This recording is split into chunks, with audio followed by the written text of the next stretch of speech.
sales is the most lucrative skill in the world, period.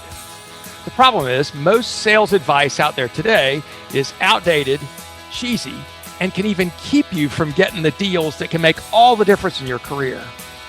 This is the No BS Sales School, a podcast for entrepreneurs and salespeople who want to master the skill of selling without all the BS.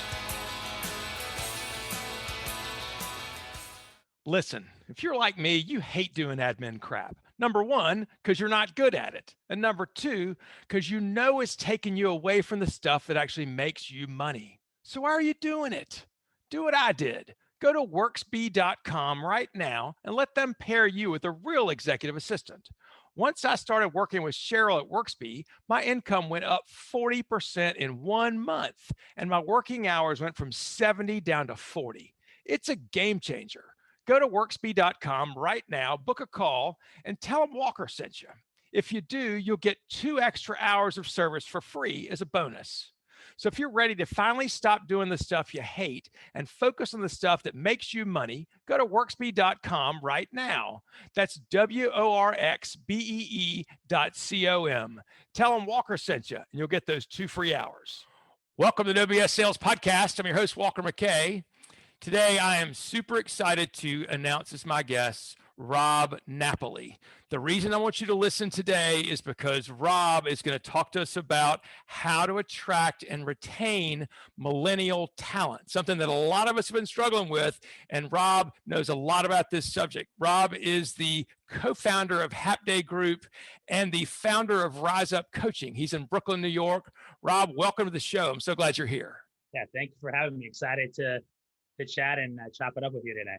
Good, cool. Hey, Rob, take 2 minutes, if you will, and tell us how you got to this place where you are right now. Yeah, so I started off. I originally from Kansas City, Missouri. I currently work as a trainer, speaker, business coach, startup mentor, as you said, based in Brooklyn. Grew up in Kansas City, so I'm a huge Chiefs and Royals fan. Yay! Went to small school in Iowa, played Division III football, got my degree. Moved to Des Moines, had a little bit of a career, was selling recruitment services into Fortune 500, Forbes 100 companies, Fargo, Principal, nationwide, had a pretty good career, bought a house, doing the whole thing. Met a girl, my now wife. After about a year of dating, we decided to pack up, leave everything behind and move to Italy. We spent 2 years that. Where I got a master's in multi-channel marketing, coached professional American football for a team called the Milano Seamen, worked for a really cool startup, helped them scale and grow globally. And after that, a couple of years, my wife and I both got the opportunity to move to New York City. So about 4.5 years ago, I moved here, went through a startup accelerator with the startup, had a really great experience, went to a large global company to do recruitment. I had a lot of fun building out some product service offering, and realized that I wanted to run my own business and really provide more opportunity for entrepreneurs, for businesses, for growth. So I founded Rise Up Coaching, which is a leadership training and development company for growth stage companies as well as corporates. We lead workshops, speaking engagements, etc. At the same time, I co-founded Hap Day Group. Hap Day Group is a U.S. market entry company that does outsource sales and service, do advisory and coaching as well. So really had a lot of fun the last couple of years working with companies to land and expand in the U.S. market. So you've had a traditional buttoned up, normal career path, it sounds to me. Holy shit. So recruiting and helping companies scale and grow. And that's where my passion for, talent, comes into play. How old are you, Rob? 33. 30 freaking 3. It's awesome. Tell me something. How do you know about this millennial? How'd you learn about this millennial thing? How to attract and retain millennial talent? How did you learn about that? Yeah. So I mean, being a millennial myself, let's stop for a second. Will you define a millennial? I think people throw that term around. I'm not so sure everybody knows the kind of generation. Yeah. I am defined as, born in 87. I think it's millennials to up to 89 or 90. So I was born in that, the generational gap of the age group for millennials. So, millennials started when? Millennials were born in. To be honest, I'll have to look that up really quick because you have me all questioning 81 to 96. 81 to 96 are millennials. Okay. So they come into their own in the new millennial. Okay. That's cool. I don't know that I could have come up with those numbers. 87 baby fall right into the middle of that. Yep. 97 on is Gen Z, and we look at this digital space. So as a self-identified millennial, and I grew up a lot of questions, and from the talent side of things, I worked in recruitment early in my career, so I saw that, and I started recruitment, back in the days of this big transformational when these big companies were going from kind of that COBOL legacy mainframe, Oh yeah, Java in the cloud. Yep. And then as I've kind of grown with that and spent time abroad and looking at startups and how they hire, it's always been a question for me: what makes that part of the world tick? Why is recruiting so tough? And I spent almost 10 years in recruiting at startup level, growth stage, Fortune 500. I recruited in software development and sales and marketing. And the question that I've always looked at and talked to, and being in that space that we're always studying, is why. What makes people want to go to these things? And so then I started, researching it, and just kind of went down a rabbit hole of the things that people care about. It used to be stability, money, long term, and there's still a lot of people like that. But for millennials, it really comes down to this purpose driven mission and the why behind it. You want to work for a company that has an impact, that you feel valued at, that you feel has opportunity. And then the whole gig economy, right? The fact that you can work from anywhere, and today anyone can start a business. So you have this whole gig economy. So is that why, though? Do you think that sometimes that the gig economy is driven because when people maybe have gone to a corporate job, they have not seen the mission and purpose, they haven't been able to align with it, and so they say, "F this, I'm going to go do my own thing." Is that what happens, or is it really not an opportunity? No, 100%, 120,000%. A lot of people didn't want to have to go into the same buttoned up 9 to 5. They wanted freedom and flexibility, right? We all want that in our careers, and the more corporate you get, unfortunately, and the corporates have changed a lot, and there's a lot more freedom and flexibility, but for that old school mentality, there wasn't, man bun, beards, earrings, big tattoos. Rob's got a big badass tattoo in his arm. What does the tattoo say, by the way? Yeah, this one is, I have a twin brother, and I've got 2 younger brothers, and it says brothers forever. So it's an ambigram. So it says forever brothers forever, nice. How you want to read it. All 4 of us have it tattooed on our body somewhere. Same shop? No, unfortunately, my youngest brother and I got it from the same guy. My 2 other brothers at the time lived completely different parts of the country. One of my brothers lives in North Dakota, one lives in Minnesota, and one lives down in Southeast Missouri. So we're all spread out around the country. So we got them. We were, Did you battle over who got the best one, and where does yours stack up? Yeah, we all kind of joke about it. I kind of joke because mine's kind of scarred up, and I got to get it touched up. And, one of them got it on their forearm, one on their back, one on their side, but we all love it. It's something that we decided on together. It was just freaking awesome. Kind of things. Yeah. A Christmas present to yourself. So tell me more. So you were describing before this podcast, you were talking about, millennials and you being in the center between Gen Z and millennials. Tell me a little bit more about being in the center and what you're seeing on both sides. Yeah, so it's really funny because I followed this page. I think it was on Facebook or Twitter. It's called something 90s kids, and it's all these things that 90s kids will remember growing up in the 90s. And it talked about millennials being in the centerpiece of the boomer generation and Gen Zers. And what that means is that boomers grew up before the internet. Right. Gen Zers grew up only knowing the internet. Right. Millennials grew up in both, right? Yep. We didn't have the internet until later. I didn't get a cell phone until I was 14. The reason I got it was because we practiced baseball away from the high school, and I needed to be able to call my dad where to pick me up. Yep. Right. Now did you have a flip phone? Did you have a flip phone? No, I did have a flip phone, but this was a little Nokia brick about this big. Yep. And it had 2 custom ringtones, Snake, and pay per message, text message. Fucking Snake! I'd forgotten about Snake. That's hilarious. So you got a cell phone at 14, and there was no 3G. There was no internet over your phone at that point, correct? Yeah, none of that. And so, I didn't get internet on my phone until 2010. I didn't even have my first true smartphone until 2010. my 2009, 2010, whatever my senior year of college was. I think it was like after the football season.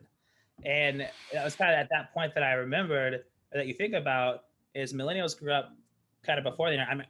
I remember having dial up, not Oh yeah. I had a Walkman, a disc player, went through the Game Boy Advance, the Sega. So we went through that whole growth where now you have all these amazing video games. And so, boomers grew up with tradition and they didn't question tradition. Yep. Gen Z doesn't understand tradition. You bastard. You did what everybody else does. You talk about boomers. I'm Gen X. People just don't even bring it up. But boomers do this, and then we skip right to the next. Damn it. Gen X has a place in here somewhere, but you were just going to talk shit about us anyway, so don't worry about it. Yes. So the whole, all of it, Gen X boomers, I'm kind of pre-millennial, post-millennial is what I should be saying. There you go. Millennial grew up in a very different and, saw these things, but they went through tradition for tradition's sake, post. That's all we knew. What was going to disrupt us, right? Just like our parents did. Yeah. And so millennials always ask why. And so millennials took what pieces of tradition they thought made sense and they stopped. And so, it's in this weird situation, this transition as millennials starting to rise into places of leadership, running their own businesses. How do we pass those things along?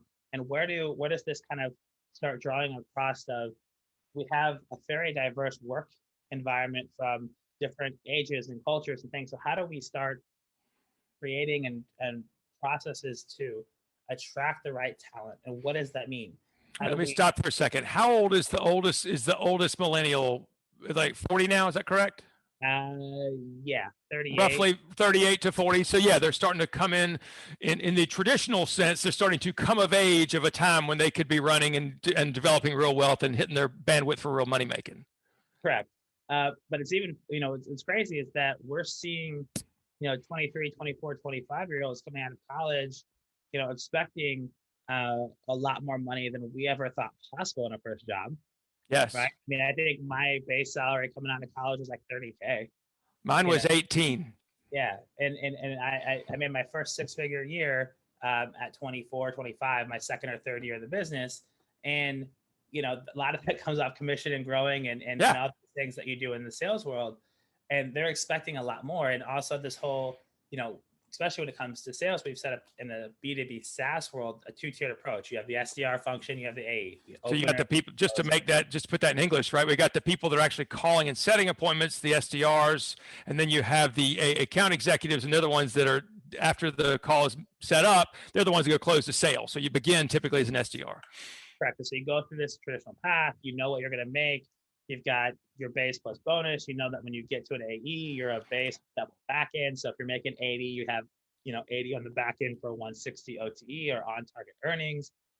And so you have this, this mentality of what you can, or you can go start your own business. There's so many resources. And with the internet, you can start an online shop today.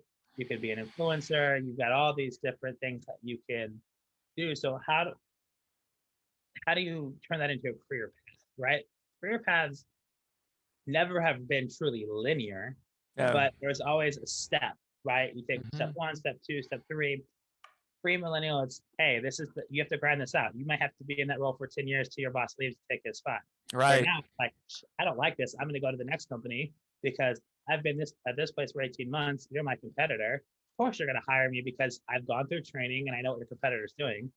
It's worth $10,000 extra on my base salary to bring me over. And I don't give a shit if my resume looks like I'm a job hopper, because I am, and that's the world these days. Exactly. And I'm getting paid to do that. And at some point, there's these things that, the proof is in the pudding and the cream rises to the top of talent and good talent. Yes. The average life of a sales rep at a company is 18 months. And so they kill them after that? What? They kill them after that? They usually get scooped up by the next, startup. And interesting. Part of this whole concept of, there's a million startups happening and everyone's trying to grow. There's tons of competition. So if I'm a new startup into the market, and Walker, you work at my number one competitor, you've been there for 18 months, and I need that kind of those contacts. I need, to learn the lessons the quick way. Yeah, the experience, right? We're to buy the experiences to everybody be new. Mm-hmm. And so it's this whole concept, and there's 2 sides of it. One, how do we get them to come to us? How do we attract talent to the market, from the market to our business? And then how do we retain them? Because the minute they come to an organization, and at 12 months, usually it's when the proof is in the pudding, especially on more like a sales role. Proof is in the pudding that there's some stability and scalability there. They're going to get a million calls from recruiters to move on to the next thing. So how do you keep them? What are those things that make people want to stay within an organization? Let me stop for a second, because you talked about the expectations of millennials, right? And this is one of the things that I see, people that are in their 40s and 50s and 60s, and I think this is kind of interesting, because for about 5 years before 2020, probably 2015, 2020, one of the questions I got the most from my business owners was, how in the what is up with these effing millennials, right? How the fuck do we deal with these people, right? And so really, that was just this craze, and so then during COVID, it's funny that stopped, right? Because everybody's going remote, which is more millennials' way. Back up. What are some of the expectations that millennials have in entering the workforce that are just way out of line, or hurt, or not helpful, or things that are holding them back? Some head trash that they have about what the world should be. Do you have any idea of that?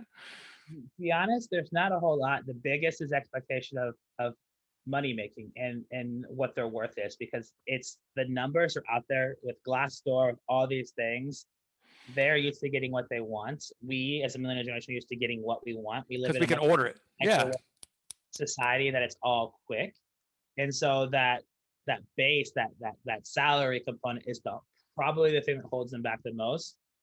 Gary Vee talks all the time: chase opportunity, not money. Yes.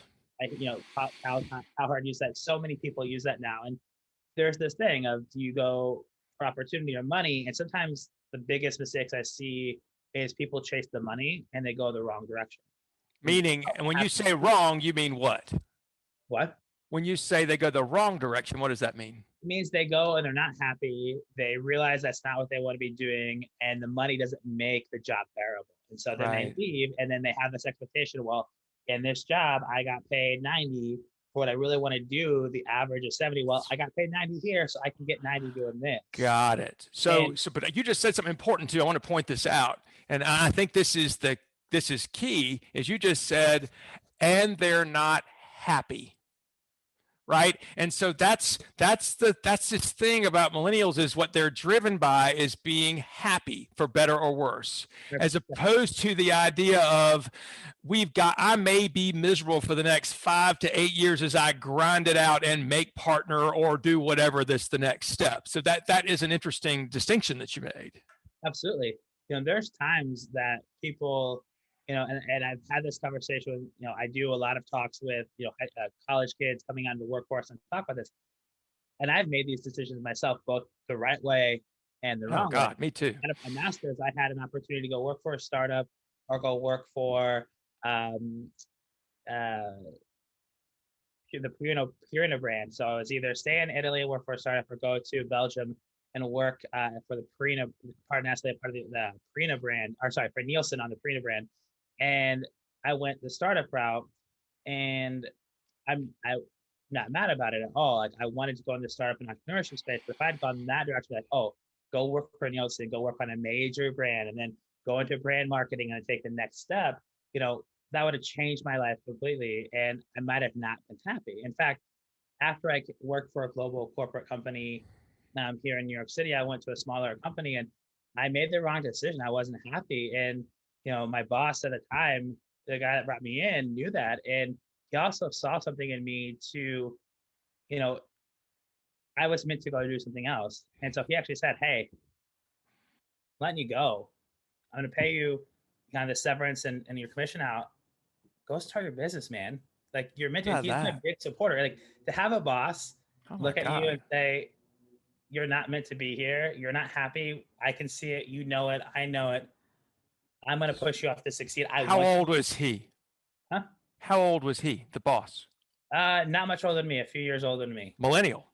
Yeah. And he saw it, and he has a great business still, super successful. He's got an awesome team that it just continues to do great things. And so, that was a big moment for me and my happiness. And what Can I challenge you for a second?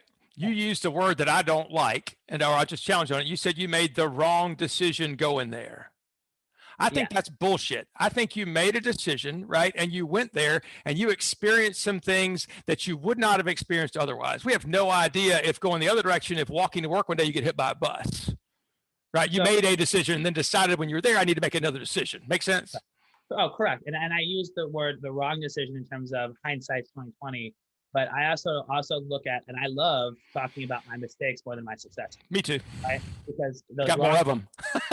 yeah, it's right, challenging there. It's probably the right decision that led me to where I'm at today. Yeah. Oh, that's the wrong decision, but I wouldn't have changed it. And imagine the lesson you learned from your boss that said you're not in the right place. Let me help you start your own, or whatever, help you start your own business. I mean, that's amazing learning. No, 100%. That was one of those things that when you look at what leadership is, and going back to the original question of what, we said, what are millennials doing kind of wrong that could hinder them? What are they really looking for, right? They're looking for happiness, growth, flexibility. And he provided that. He looked at me and said, you need to go do these things, and to push me out there. That's what being a leader is about. And leadership is what you're looking for. And, leadership, the go-giver mentality, lead by example, true servant leadership. And he was a big proponent, and that was shown, and it was a big lesson for me. And it really shaped how I started Rise Up Coaching, and how I co-founded Half Day Group, and how we built a team at Half Day Group, and the way that we led it with me and my co-founder and business partner. And those are things that are wealth of experience nuggets that you don't ever want to lose. Yeah. And it's true. I mean, millennials look for, it used to be you look for salary and security. Yep. Those are the top things. But really now it's starting to shift for purpose-driven mission. Do I want to go work for that company? What is their why? Yeah. Do I have an impact there? Can I come in and make an impact? So how do companies that are just big freaking behemoths, how the hell do they, how are they going to do that? I mean, they're making tires or some shit. I mean, how does somebody like that attract millennials? Great question. So there's two sides of it, right? When we think about, and I love that you use the tire example, because it's really easy to be like the tech startup, right? Yeah, those are the sexy ones. Everyone wants to go, and you chase the opportunity instead of the money, because everybody's going to be a trillionaire anyway. I mean, but what about the regular guy? There's something like tires. What is it about tires that can be innovative? And maybe it's not super innovative, right? That it's tried and true, and it's never going to change. But the brand black, round, and rolls, right? Yeah, but what has to always evolve is process, right? With the tools, automation and machine learning, data. Especially with something like tires, when you have the manufacturing floor, you need to know when machines are going to break down, that throw you out of commission, that could put, or when things happen, rise and fall of the economy on cars and buying and things like the current pandemic, people started buying because the only thing you could do is take a drive, and interest rates are low. And so to stimulate the economy, people went out and bought cars and homes with low interest rate.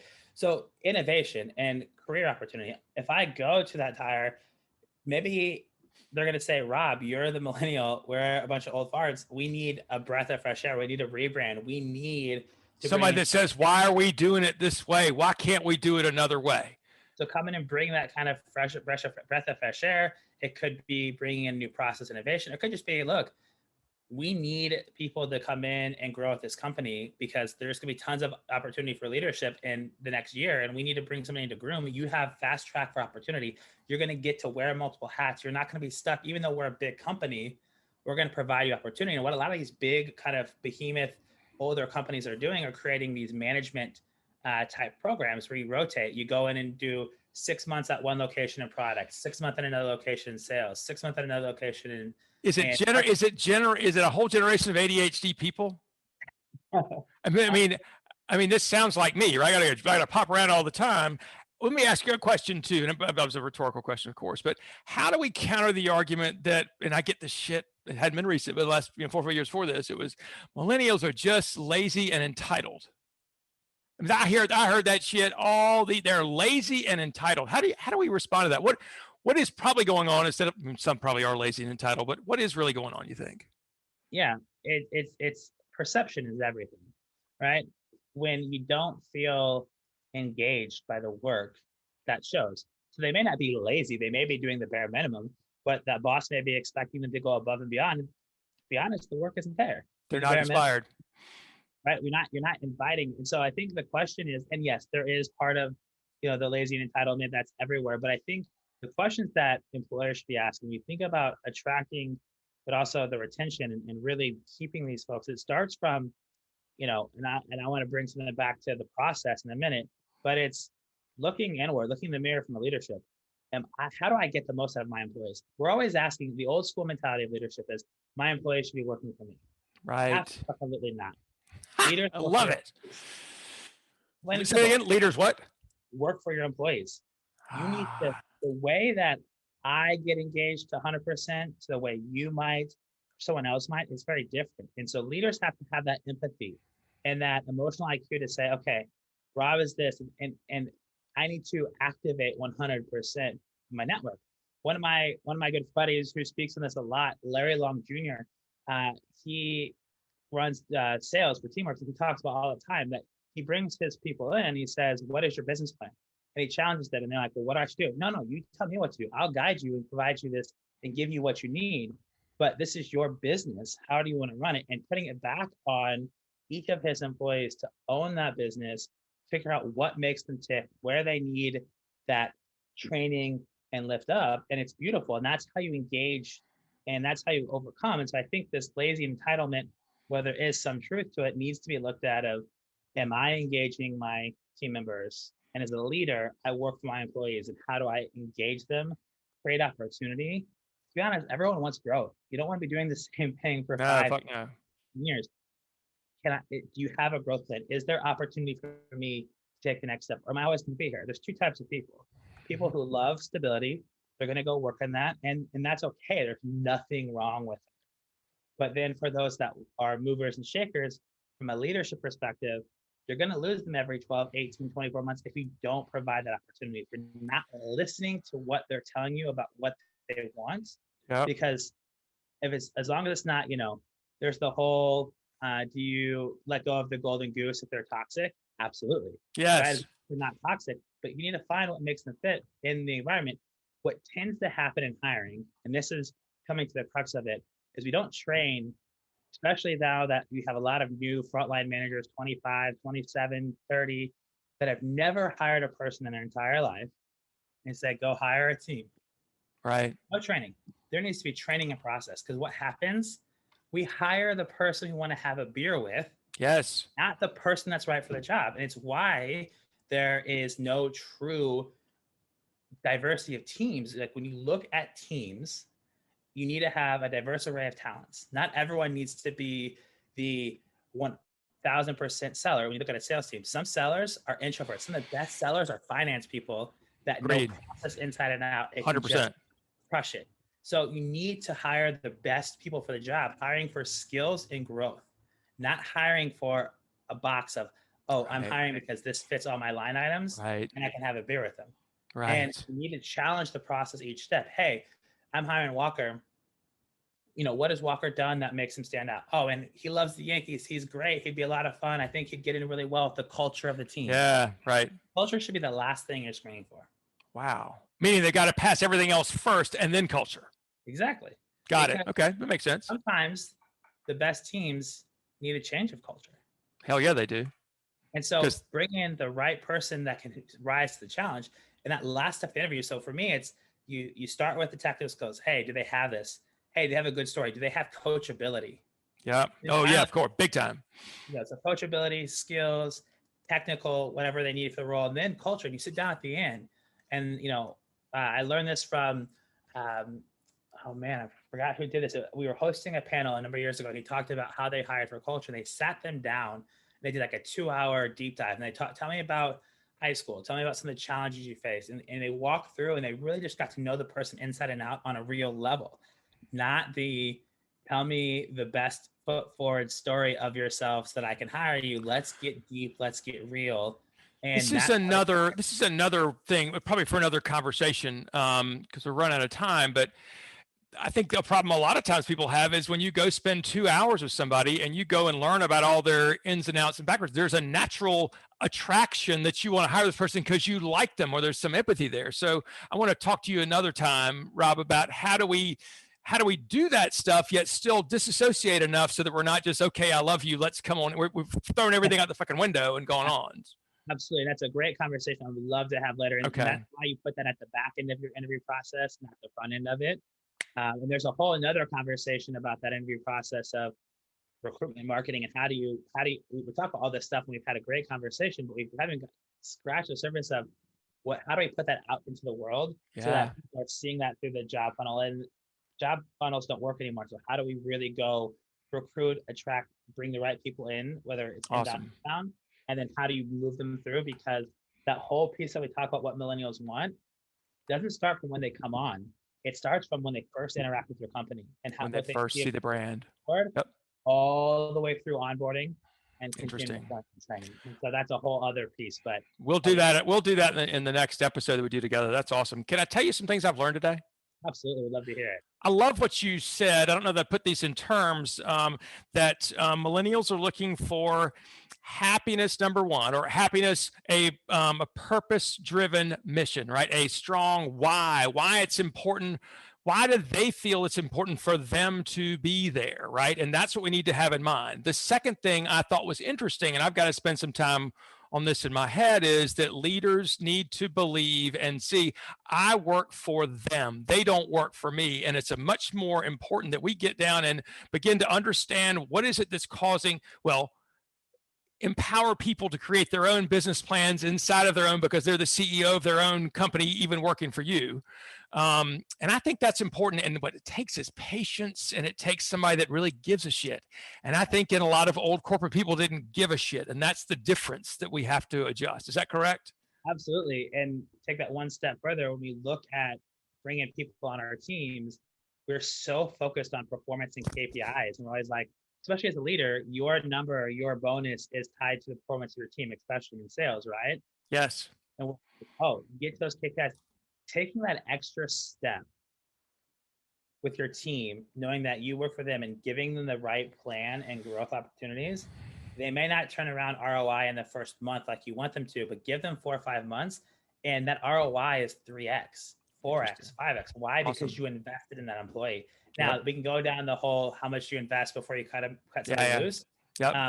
But when you think about that initial investment and you delay that gratification of instant ROI on KPIs and say, let's cut some of this out and really give them opportunity. So what you're saying is that we have to delay ROI and instant gratification so that we can give it to them.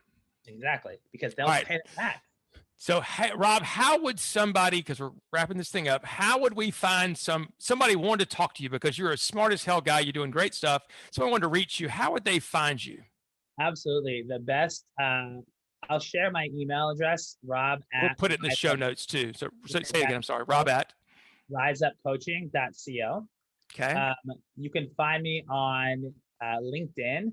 LinkedIn is my favorite channel. I use it all the time. Add Prolific.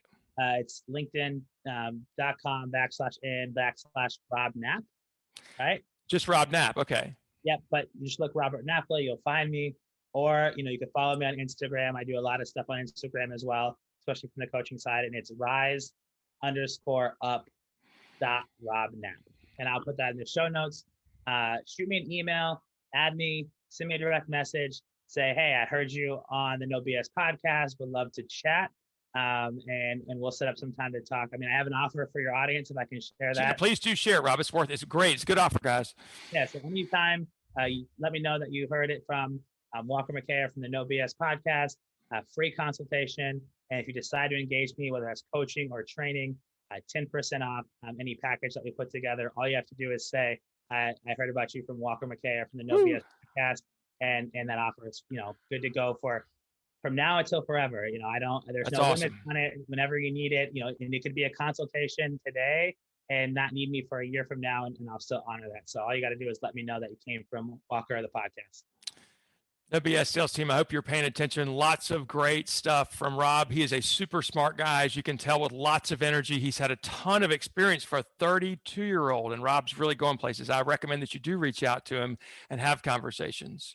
Also, if you're hearing some things today, or you've been hearing my podcast and watching videos on LinkedIn or on any of the other social channels, and you say, it's time I freaking get some help, right? I'm pretty good. I've been doing okay, but now it's time for me to step up my game. I've got really important reasons why I have to close more business, be better at what I'm doing. I need to get better at hiring a sales team. I need to get better at being a sales guy or sales gal or being an entrepreneur.